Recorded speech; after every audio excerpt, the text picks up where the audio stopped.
What is this telling us? Is this just a fluke, or is there a more fundamental underlying weakness in the energy grid?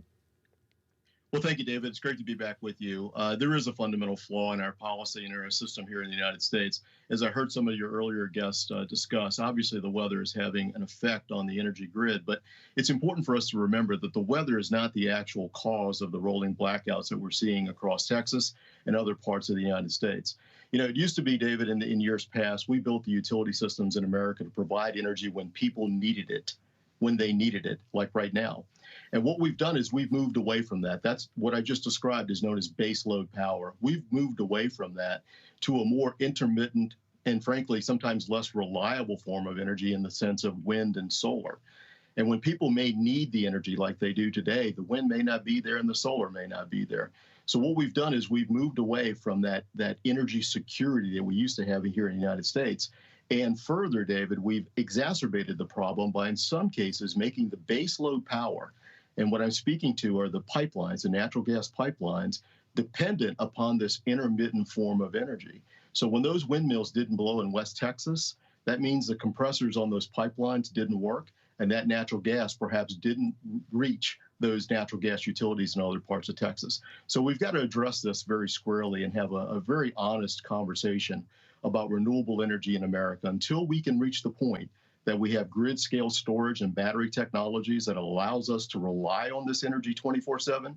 It's important that we not put ourselves in a situation where we're dependent upon it. Well, and Dan, that was going to be my question. How much of this is a storage problem? If we had the storage problem fixed, would it take care of things like solar and wind?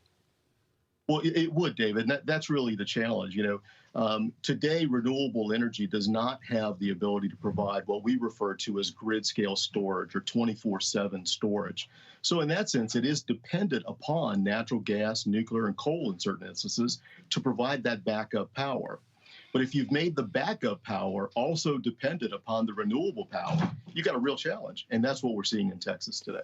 So to what extent is this irrevocable in the sense that coal has become increasingly inefficient monetarily, economically, not so feasible? So we have to move away from coal. And if we move from coal, where are we going?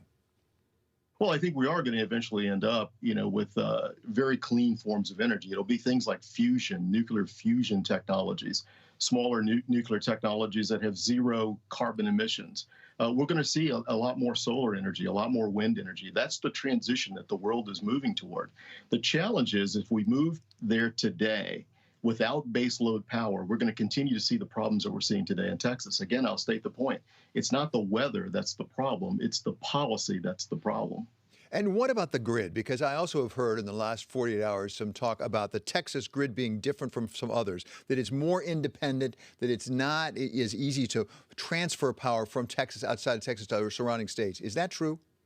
That is true. Texas is run, the regulator there, it's known as ERCOT. That's the grid manager within Texas. And yes, they are somewhat isolated from the rest of the country.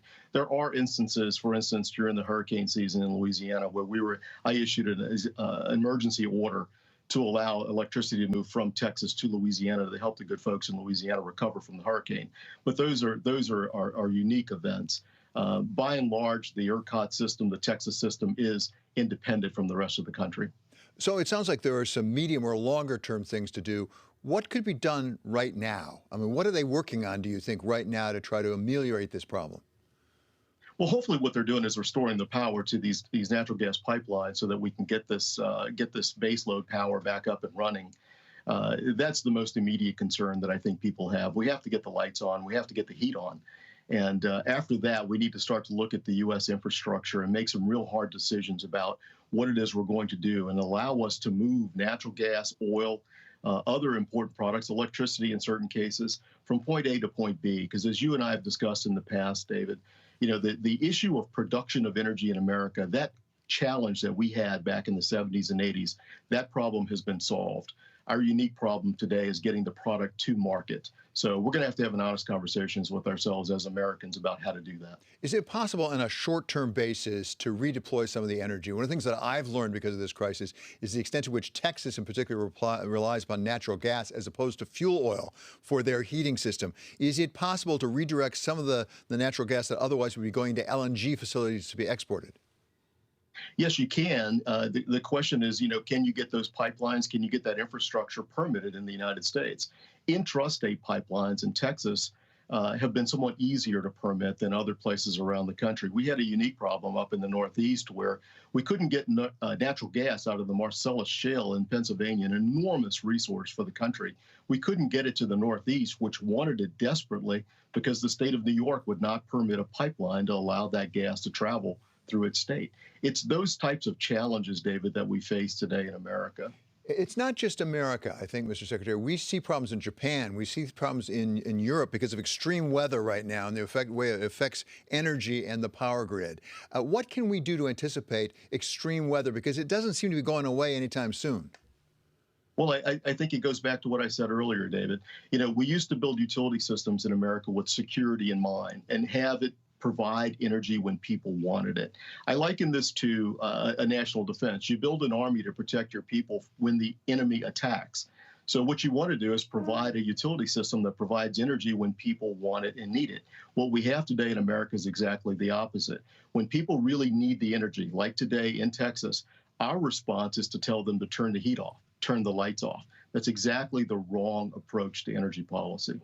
In your opinion, might this phenomenon we're watching right now in Texas and through much of central United States, might it affect at least the timetable of the Biden administration's plan to go to clean energy?